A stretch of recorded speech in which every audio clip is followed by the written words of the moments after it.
Hello everyone, welcome to Navras Maths Tutorials. Exercise number 13.2 fifth question.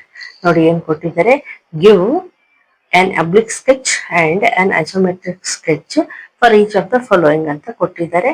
ಅದರಲ್ಲಿ first one a cuboid of dimensions 5 cm, 3 cm and 2 cm ಅಂತ ಕೊಟ್ಟಿದ್ದಾರೆ. ಒಂದು cuboid draw ಮಾಡಿ oblique ಸ್ಕೆಚ್ನು plus isometric ಎರಡೂ ಹೇಳಿದ್ದಾರೆ. Okay, first ನಾವು isometric ಮಾಡೋಣ. ನೋಡಿ, ಅವರು ಡೈಮೆನ್ಷನ್ಸ್ ಕೊಟ್ಟಿದ್ದಾರೆ, ಅವರು ಯಾವ್ದು ಲೆಂತ್ ಯಾವ್ದು ಬ್ರೆಡ್ತ್ ತಗೋಬೇಕಂತ ಏನು ಹೇಳಿಲ್ಲ. ಸೊ ನಾವೇ ತಗೋಬೇಕು. ನಾನು ಲೆಂತ್ 5 cm ತಗೊಂಡಿದ್ದೀನಿ, ಬ್ರೆಡ್ತ್ 3 ತಗೊಂಡಿದ್ದೀನಿ, ಹೈಟ್ 2 ತಗೊಂಡಿದ್ದೀನಿ. ಅವ್ರು ಕೊಟ್ಟಿದ್ದ ಮೆಜರ್ಮೆಂಟ್ಸ್ ಇದೆ. ಓಕೆ, ಈಗ ಡ್ರಾ ಮಾಡೋಣ. ನೋಡಿ, ಲೆಂತ್ 5 cm ತಗೊಂಡಿರೋದ್ರಿಂದ 5 ಯೂನಿಟ್ಸ್ ಹೋಗ್ಬೇಕು. 1 2 3 4 5 ಅಲ್ವಾ? ಸೊ ಈಗ ಹೈಟ್ ಎಷ್ಟು 2 ಯೂನಿಟ್ಸ್ ತಗೊಂಡಿದ್ದೀವಲ್ವಾ? ನೋಡಿ 1 2, ಇಲ್ಲೇನು ಹೈಟ್ 2 ಯೂನಿಟ್ಸ್. ಇದಕ್ಕೆ ಪ್ಯಾರಲಲ್ ಆಗಿ ಈ ಲೈನ್ ಬರ್ಬೇಕಲ್ವಾ, ಲೆಂತ್ ಜಾಯಿನ್ ಮಾಡೋಣ. ಈಗ ಬ್ರೆಡ್ತ್ ಎಷ್ಟಿದೆ? 3 ಯೂನಿಟ್ಸ್ ಇದೆ. 1 2 3 ಅಲ್ವಾ? ಈಗ ಇಲ್ಲಿನೂ ಅದೇ ರೀತಿ 1 2 3 ಇದನ್ನ ಜಾಯಿನ್ ಮಾಡೋಣ. ಇದು ಹೈಟ್ ಆಗುತ್ತೆ ಇದೇ ರೀತಿ. ಓಕೆ, ಸೇಮ್ ಇದನ್ನು ಅಷ್ಟೇ 1 2 3 ಬ್ರೆಡ್ತ್. ಇದು ಪ್ಯಾರಲಲ್ಗೆ ಈ ಲೆಂತ್ ಪ್ಯಾರಲಲ್ ಇದು. ಓಕೆ, ಈಗ ನೋಡಿ ಆಯ್ತಲ್ವಾ ಕ್ಯೂಬಾಯ್ಡ್. ನೋಡಿ, ಈಗ ಆಬ್ಲಿಕ್ ಸ್ಕೆಚ್ ಮಾಡೋಣ. ನೋಡಿ, ಲೆಂತ್ 5 cm ಇರೋದ್ರಿಂದ ಇಲ್ಲಿ 5 ಯೂನಿಟ್ಸ್ ತಗೋಬೇಕು. 1 2 3 4 5 ಅಲ್ವಾ? ಹೈಟ್ 2 cm ಇದೆ. ನೋಡಿ 2 ಯೂನಿಟ್ಸ್. ಇಲ್ಲಿನೂ ಹೈಟ್ 2 ಯೂನಿಟ್ಸ್. ಆಮೇಲೆ ಇದಕ್ಕೆ ಪ್ಯಾರಲಲ್ ಲೈನ್ ಡ್ರಾ ಮಾಡ್ಕೋಬೇಕು. ಈ ರೀತಿ ರೆಕ್ಟಾಂಗಲ್ ಮಾಡ್ಕೊಂಡ್ಬಿಡ್ಬೇಕು. ಈಗ ಇದು ಆಬ್ಲಿಕ್ ಸ್ಕೆಚ್ ಆಗಿರೋದ್ರಿಂದ ಈ ರೀತಿ ಆಂಗಲ್ ಒಂದೇ ಇದಕ್ಕೆ ಆಂಗಲ್ ಮಾಡ್ಕೋಬೇಕು. ಯಾಕಂದ್ರೆ ಇದು 3D ಫಿಗರ್ ಆಗಿ ಹಿಂಗೆ ಕಾಣಿಸೋದು. ಸೊ ನೋಡಿ, ಈ ರೀತಿ ಮಾಡ್ಕೊಂಡು ಇಲ್ಲಿ ಜಾಯಿನ್ ಮಾಡಿ, ಇಲ್ಲಿಂದ ಇಲ್ಲಿ ಜಾಯಿನ್ ಮಾಡಿ. ನೋಡಿ ಅಲ್ವಾ? ಇಷ್ಟೇ, ಇದು ಆಬ್ಲಿಕ್ ಸ್ಕೆಚ್ ಅಲ್ಲಿ ಇಷ್ಟೇ ಡ್ರಾ ಮಾಡಬೇಕು. ಓಕೆ, ನೋಡಿ ಏನೇನಿದ್ದಾರೆ. ಈಸ್ ಯುವರ್ ಸ್ಕೆಚ್ ಯೂನಿಕ್ ಅಂತ ಕೇಳಿದ್ದಾರೆ ಒಂದೊಂದು ಕ್ವಶನ್.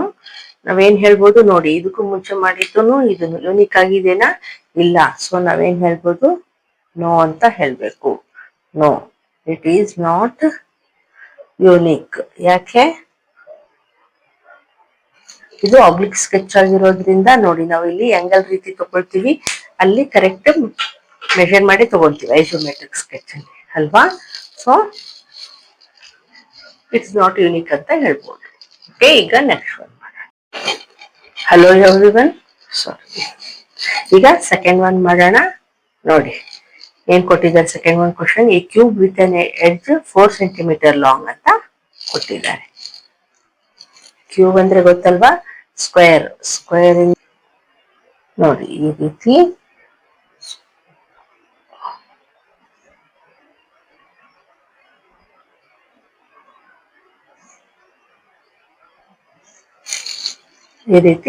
ಕ್ಯೂಬ್ ಅಂದ್ರೆ. ಓಕೆ, ಅವರು ಮೆಜರ್ ಕೊಟ್ಟಿದ್ದಾರೆ 4 cm ಅಂತ. ನಾವು 4 ಯೂನಿಟ್ಸ್ ತಗೋಬೇಕಾಗತ್ತೆ. ನೋಡಿ 1 2 3 4. ಓಕೆ, ಈಗ ಕ್ರಾಸ್ ನಾವು 1 2 3 4 ನೋಡಿ ಈ ರೀತಿ ತಗೋಬೇಕಾಗತ್ತೆ. ಇಲ್ಲಿನೂ ಅಷ್ಟೇ. ಅದಕ್ಕೂ ಮುಂಚೆ ನಾವು ಹೈಟನ್ನು ತಗೋಬಹುದು ಫಸ್ಟೇ. ನೋಡಿ ಹೈಟ್ 1 2 3 4. ಇಲ್ಲಿನೂ 4 1 2 3 4. ಇದಕ್ಕೆ ಪ್ಯಾರಲಲ್ ಆಗಿದೆ. ನೋಡಿ 1 2 3 4. ಓಕೆ, ಇದು ನಾನೇ ಡ್ರಾ ಮಾಡಿರೋದ್ರಿಂದ ಡಾಟ್ಸ್ ಸ್ವಲ್ಪ ಹೆಚ್ಚು ಕಡಿಮೆ ಇರ್ಬೋದು, ಅದೇ ಡಾಟೆಡ್ ಪೇಪರ್ ಮೇಲೆ ಕರೆಕ್ಟ್ ಆಗಿ ಬರುತ್ತೆ.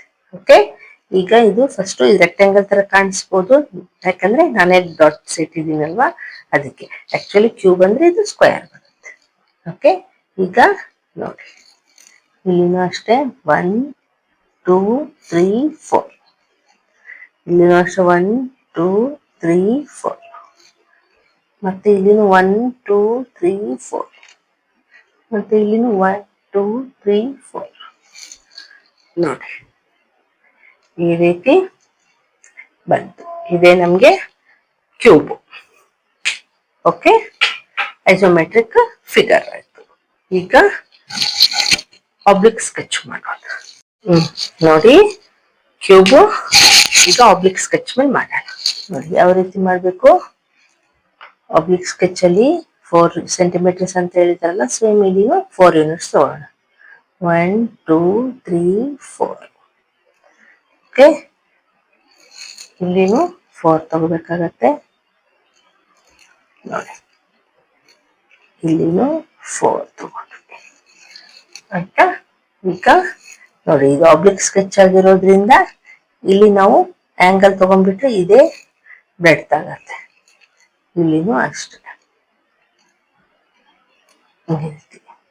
ಇಲ್ಲಿನೂ ಆಂಗಲ್ ತಗೊಂಡು ಇಲ್ಲಿ ಜಾಯಿನ್ ಮಾಡಬೇಕು. ಇದನ್ನು ಜಾಯಿನ್ ಮಾಡಬೇಕು. ಫಸ್ಟು ಈ ಸ್ಕ್ವೇರ್ ಮಾಡ್ಕೊಂಡ್ ಬಿಡಿ, ಆಮೇಲೆ ಇದು ಆಂಗಲ್ಸ್ ಮಾಡ್ಕೊಂಡು ಜಾಯಿಂಟ್ ಮಾಡ್ಕೊಂಡ್ರೆ ನಮಗೆ cube of 4 centimetre long ready ಆಯ್ತು ಆಬ್ಲಿಕ್ ಸ್ಕೆಚ್. ಓಕೆ, ಈಗ ನೆಕ್ಸ್ಟ್